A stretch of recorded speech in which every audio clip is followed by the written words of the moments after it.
J'y vais. Oui. Alors, le lien étroit entre la peau et le cerveau, eh bien, il a été abordé ce matin, il est évident, il est connu à travers les études des cellules de la crête neurale. C'est des travaux qui sont remarquables, qui ont été faits pour la plupart d'entre eux à leur début par l'équipe de Nicole Ledouarin, avec les chimères embryonnaires Caille-Poulet. Et ces marquages qui ont été réalisés au niveau de la crête neurale nous ont permis de comprendre l'origine de la construction du squelette de notre face, de notre visage, et de comprendre pourquoi la peau et le cerveau étaient aussi étroitement liés, et qui, pour les pédiatres comme pour les neuropédiatres, ce sont des fenêtres qui sont ouvertes sur le cerveau. Et on a l'habitude de dire à nos internes, devant une première crise, la première chose, vous déshabillez l'enfant, vous regardez sa peau. C'est vraiment une des premières choses qu'on dit aux internes quand ils arrivent dans le service, c'est déshabiller les enfants, examinez-les. Voilà. Alors ici, par exemple, l'examen de la peau, cet enfant débutait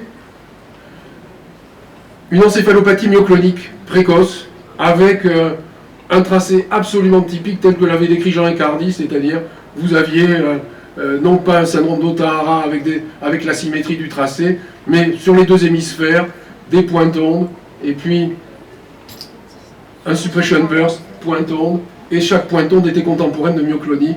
Donc un tableau absolument typique d'encéphalopathie myoclonique précoce. Mais point n'était besoin de connaître Jean Riccardi, point n'était besoin de connaître... C'est que cet enfant, on avait fait le diagnostic quelques mois plus tôt du même cas. Vous avez probablement repéré les cheveux blancs, le cheveu chez cet autre. Celui-ci, vous voyez, il avait des cheveux qui étaient rares. Celui-ci, des cheveux plutôt grisonnants, avec une élasticité de la peau qui était très particulière.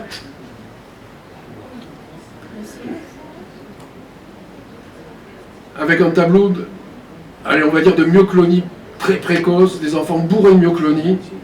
Ça peut être parfois un syndrome de West qui révèle ces situations. C'est la maladie de Menkes. La maladie de Menkes, c'est un trouble de l'utilisation du cuivre avec une captation excessive du cuivre par les tissus. Et toutes les activités enzymatiques qui sont cuprodépendantes vont être déficientes. Et donc, vous avez ici l'exemple, c'est la mélanine. La tyrosine hydroxylase a besoin de cuivre comme coenzyme. Et donc là, vous avez ce défaut de pigmentation. Ce qui est très particulier, c'est l'élasticité de la peau. J'insiste beaucoup parce que pour les plus jeunes, c'est extrêmement important à savoir, c'est que de la même façon que la cytochrome oxydase, de la même façon que la tyrosine hydroxylase sont concernés parce que ce sont des activités enzymatiques qui sont cuprodépendantes, l'élastase a une activité enzymatique qui est cuprodépendante. Ça va vous donner une élasticité particulière de la peau, mais où il y a un tissu élastique qui est particulier, c'est au niveau des vaisseaux. Et donc ce sont des enfants que vous allez pouvoir voir avec des hématomes sous-duraux spontanés.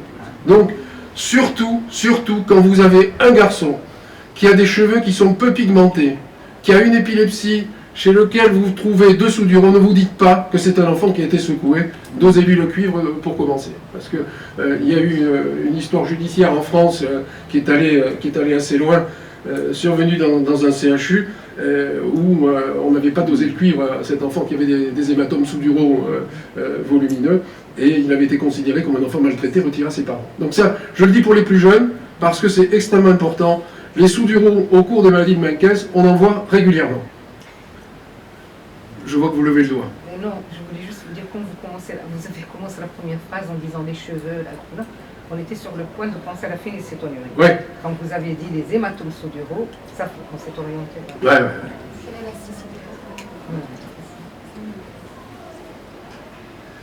Alors, donc cette maladie de Menkes, je l'ai dit, donc c'est une maladie qui va atteindre préférentiellement les garçons parce qu'elle est récessive liée à l'X. Elle va s'accompagner donc d'une atteinte cutanée et des phanères, avec, quand on regarde en microscopie électronique un cheveu, il a un aspect très particulier qu'on appelle en pilitortie.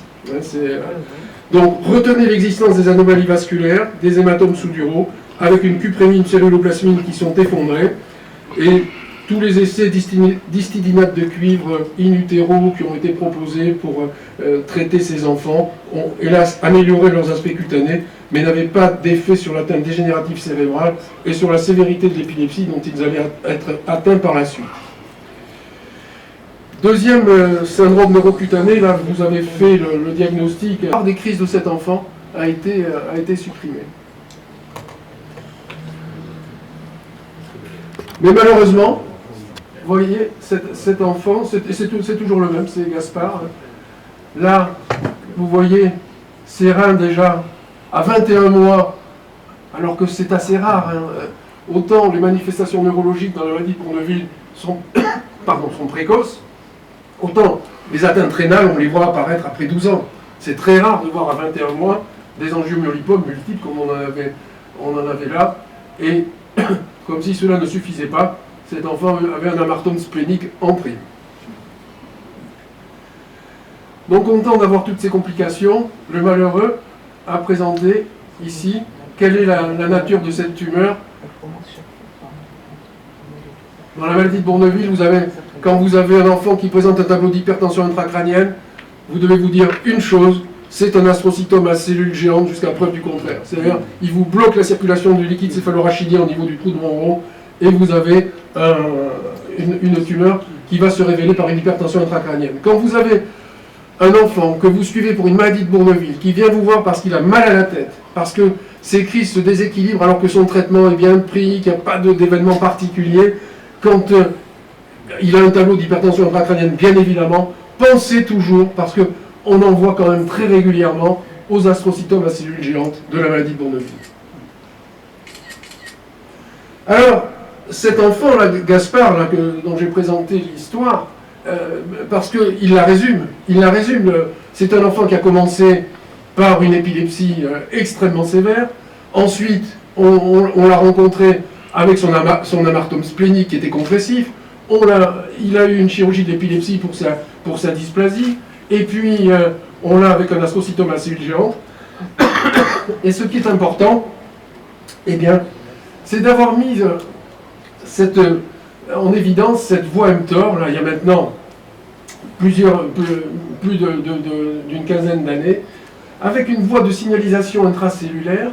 Et ce qui était amusant, c'est que des chercheurs canadiens qui, à la fin des années 60 et début des années 70, sont allés à l'île de Pâques et ont voulu étudier le sol de l'île de Pâques. Et dans le sol de l'île de Pâques, Rapa Nui, donc pour les autochtones, cette île de Pâques renfermait une bactérie qui synthétisait de la rapamycine. Et c'est comme ça que cet immunosuppresseur a d'ailleurs été appelé rapamycine parce que identifié à partir de cette bactérie dans l'île de Pâques, Rapa Nui. Mais ce qui était extrêmement important, c'est que cette cible de la rapamycine, eh bien, on a pu aujourd'hui trouver un médicament qui va inhiber cet emballement de la voie mTOR quand les gènes suppresseurs de tumeurs sont mutés, parce que la martine ou la tubérine étant mutée, eh bien, il ne contrôle plus cette voie mTOR, et cette voie mTOR s'emballe, et vous avez le développement de tumeurs multiples, comme c'était illustré chez cet enfant. Donc, cette voie mTOR, elle est extrêmement complexe, elle va intégrer toutes les informations de l'environnement cellulaire, et surtout, elle adapte la physiologie cellulaire à tout moment de l'évolution.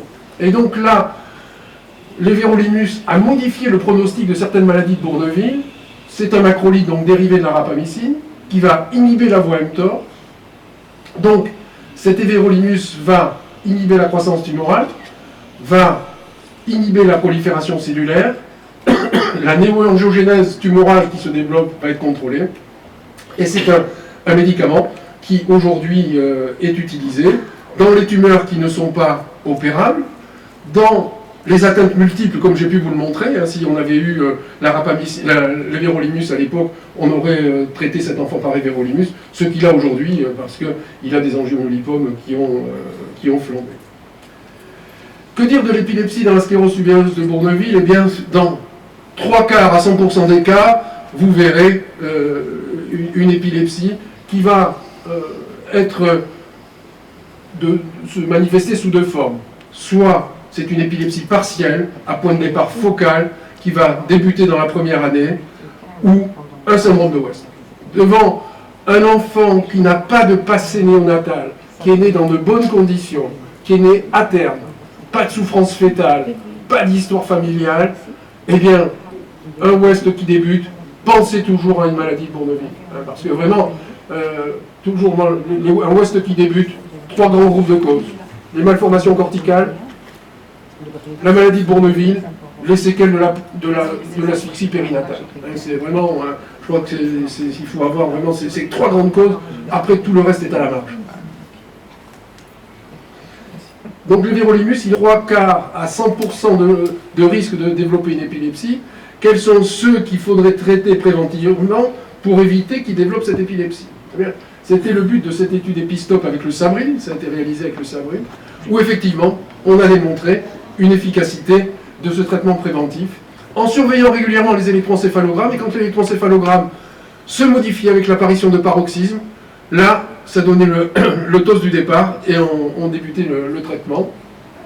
Donc en général, dans ces traitements préventifs, 100 à 150 mg par kilo de vigabatrin, nette amélioration du contrôle des crises, et surtout, l'amélioration du développement cognitif. C'est ce qu'il faut considérer. Donc là, je crois que c'est un aspect extrêmement important. Ces enfants, vous devez les surveiller. Vous devez les surveiller et tous les mois à 2 mois, il faut qu'ils aient un bon électroencéphalogramme avec du sommeil pour être sûr que cet électroencéphalogramme ne se dégrade pas, même s'ils ne font pas de crise. Voilà, c'est une notion qui est difficile à admettre parce que ça va un peu à l'encontre de ce qu'on a appris. On ne traite pas du papier, on traite des gens qui font des crises. Mais là, en l'occurrence, de traiter une modification du tracé vous apporterait un bénéfice à ces enfants. Deuxième syndrome neurocutané que vous connaissez tous, donc la neurofibromatose de type 1, avec les taches achromiques. Donc là aussi c'est fréquent, et on est là encore dans un gène suppresseur de tumeur. On a vu la martine, la tubérine, et bien là la neurofibromine c'est un gène suppresseur de tumeur. Mais malheureusement avec l'apport qu'on a eu dans la maladie de Bourneville, avec la voie mTOR, parce que la voie mTOR est en cause de façon indirecte dans la neurofibromatose, mais secondaire, les essais qui ont été faits avec les vérolimus sur ce gène suppresseur de tumeur n'ont pas démontré leur efficacité. Donc, cette neurofibromine permet l'activation de signaux cellulaires qui vont contrôler la prolifération, empêcher la formation de tumeurs. C'est un gène qui est de très grande taille, avec de très nombreuses mutations qui sont décrites. Et probablement, c'est un gène dont l'expression est modifiée par d'autres gènes, ce qui explique que même au sein d'une même famille, vous pouvez avoir des maladies de Recklinghausen qui n'ont strictement rien à voir en termes de gravité les unes avec les autres. Voilà ici d'autres aspects avec les neurofibromes, la symétrie au niveau du sillon interfécier. Donc ces manifestations cutanées, vous les connaissez, les lentigines, la pigmentation plus diffuse, les tumeurs cutanées avec les neurofibromes. Et le névrome plexiforme.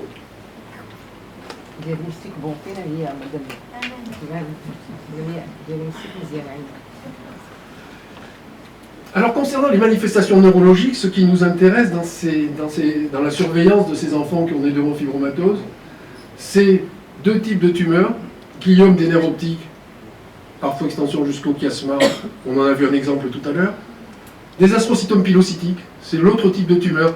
Il faut bien savoir que ces syndromes neurocutanés, ils ont des tumeurs avec des caractères histologiques particuliers, précis, qui leur sont attachés. On a vu avec le Bourneville, où c'est l'astrocytome à cellules géantes. C'est exceptionnel qu'on voit d'autres types de tumeurs, on en voit. Et là, ce sont des astrocytomes pilocytiques ou des gliomes que vous verrez. Souvent, ce sont des enfants qui sont atteints donc, de neurofibromes, comme le nom de la maladie l'indique, qui ont souvent une macrocéphalie. On retrouvera, selon les séries, des difficultés dans les apprentissages scolaires et des troubles cognitifs dans 30 à 60% des cas. Souvent, les troubles qui sont les plus souvent mentionnés, ce sont les troubles visuospatiaux, les troubles de la coordination et les troubles de la mémoire. Alors, il y a eu pendant longtemps un débat concernant l'existence des hypersignaux, ce que les neuroradiologues appelaient les ovnis de façon pas très élégante. Et ces ovnis, certaines équipes disaient qu'ils étaient corrélés avec des troubles cognitifs, d'autres pas. En fait, aujourd'hui, on a plusieurs séries de la littérature qui ont été publiées, qui ont montré que les troubles cognitifs n'étaient pas corrélés avec les ovnis. En revanche, quand il y a certaines atteintes, plus particulièrement au niveau des lobes temporaux, on aura plus fréquemment des troubles du langage. Il y a une malformation vasculaire qui est particulière, c'est la malformation de Moyamoya. Cette malformation de Moyamoya, elle a été décrite par des Japonais, Nishimoto, Tagoshi et Kudo. Et ces Japonais, quand ils ont décrit ce syndrome de Moyamoya, Moyamoya c'est volute de fumée. Ces volutes de fumée, c'est la circulation qui est collatérale, liée à des sténoses proximales au niveau des carotides ou la naissance des sylviennes, des cérébrales antérieures ou postérieures. Et ces aspects de Moyamoya sont extrêmement fréquents dans les neurofibromatoses de type 1, comme dans la trisomie 21. Quand vous avez un enfant qui a une trisomie 21 qui présente un tableau d'accident vasculaire cérébral avec une hémiplégie qui s'est constituée de façon récente, pensez à cette malformation de Moyamoya. Et de la même façon, quand vous avez un enfant qui est couvert de taches caféolées, pensez à la possibilité d'un syndrome de Moyamoya. L'autre chose, c'est les sténoses des artères rénales. Là, dans votre cabinet de pédiatrie, dans vos consultations hospitalières, prenez l'attention de ces enfants chaque fois que vous les voyez, au moins une fois par an, qu'ils aient une surveillance d'attention parce que les sténoses des artères rénales sont très régulièrement rapportées dans les neurofibromatoses de type 1. Voilà un gliome des voies optiques avec une extension.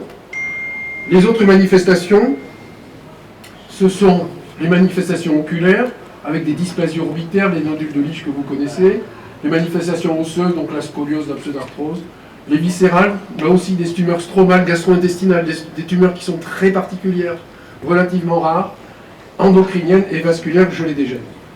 Alors, rapidement sur les... Il me reste combien de temps déjà ? Vous y allez. C'est bon. Ouais. Prenez votre temps. Non. 5 minutes. 5 minutes. Non. Les actualités, pour ce qui concerne la neurofibromatose, c'est que l'évérolimus n'est pas efficace. Pas de réduction de taille des neurofibromes. On n'a pas de facteur de prédictif de bonne réponse quand il y a eu, de façon comme ça, dans des cas isolés qui ont été rapportés dans la littérature, bonne réponse à l'évérolimus dans une neurofibromatose. Ce sont des cas isolés. Aujourd'hui, il ne s'agit pas d'attendre de l'évérolimus une efficacité particulière. Les antikinases, vous avez le tramétinib, où il y a eu un cas de toxicité cutanée extrêmement sévère qui fait réduire sa prescription de façon très nette. Et le célumétinib, qui est essentiellement réservé aux neurofibromes plexiformes qui sont récusés par les chirurgiens. Et plus récemment, les généticiens ont mis en évidence la combinaison de gènes régulateurs et de certaines mutations dans la neurofibromatose qui seraient à l'origine de ces malformations vasculaires de type Moyamoya. Dernier syndrome neurocutané, l'angiomatose de Sturge-Weber. Donc l'angiomatose de Sturge-Weber, vous connaissez tous cet enfant qui naît avec un angiome plan facial, le risque d'angiome leptoméningé associé.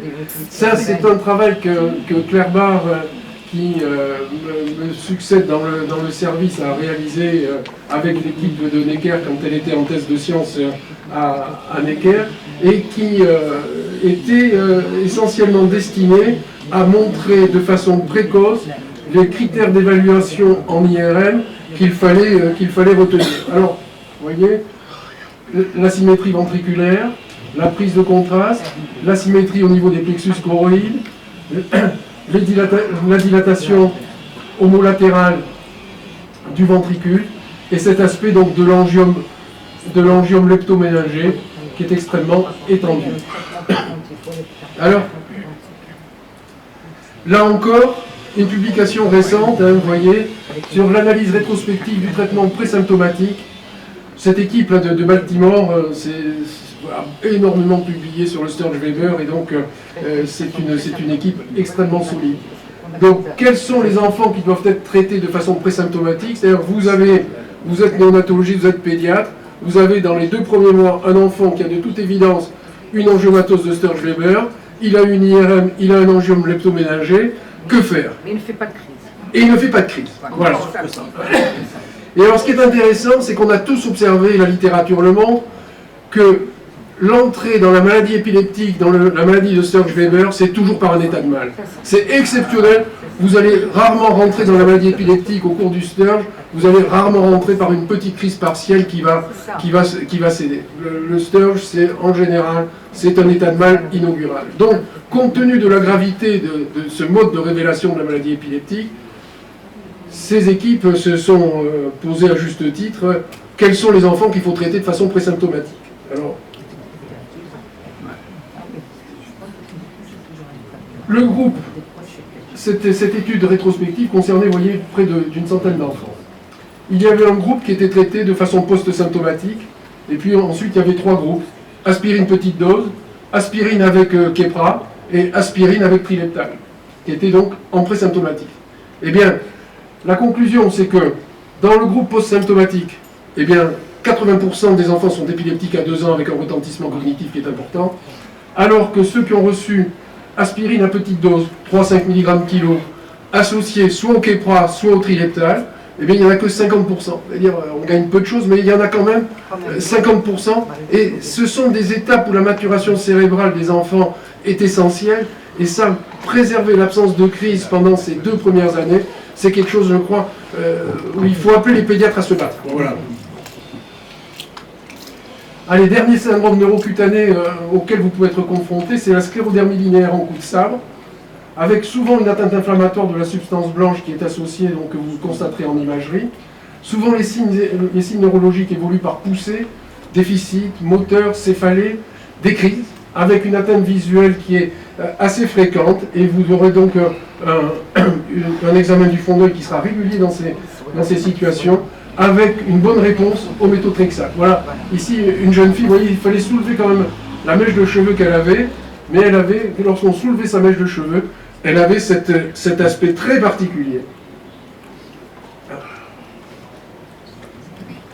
voyez, elle avait cet aspect très particulier, là, ici, d'atrophie, là, au niveau de pseudo-atrophie au niveau du cuir chevelu. Et donc là, c'était une sclérodermie en coup de sabre, ou sclérodermie linéaire en bande, c'est aujourd'hui la dénomination qui est retenue. Donc après une première crise, après un accident vasculaire cérébral, des céphalées, un examen neurologique de l'enfant doit toujours débuter par un examen attentif de sa peau, et devant un syndrome neurocutané débutant, évaluer la sévérité des complications, dépister le retentissement physique et psychologique de ces pathologies. Et là, pour finir sur une note un peu plus gaie, c'est ceux parmi vous qui auront l'occasion d'aller à Paris au cours des prochaines semaines, il y a une exposition au Louvre sur le fou dans la peinture qui est absolument magnifique. Et là, ici, celle-ci, pour nous, aujourd'hui on a rendu hommage à des anciens, et bien rendons hommage à Poussin. Poussin, là, il est à Bicêtre, c'est un médecin qui a sorti les aliénés de leurs cellules, et il a, vous voyez, qui retire les fers sous l'œil de Pinel. C'est Pinel qui a pris la lumière, hein. Bon, aujourd'hui tout le monde connaît Pinel, Poussin personne ne le connaît. Mais c'est Poussin qui retire les fers de cette femme aliénée et qui la sort de sa cellule pour la première fois c'est l'ère de la psychiatrie moderne qui est en train de s'ouvrir. Donc là c'est un tableau qui est de 1848. Ici, un maître hollandais avec ce fou qui regarde à travers sa main, qui voit ce qu'il ne devrait pas voir. Et ici, c'est l'extraction de la pierre de la folie. Voilà.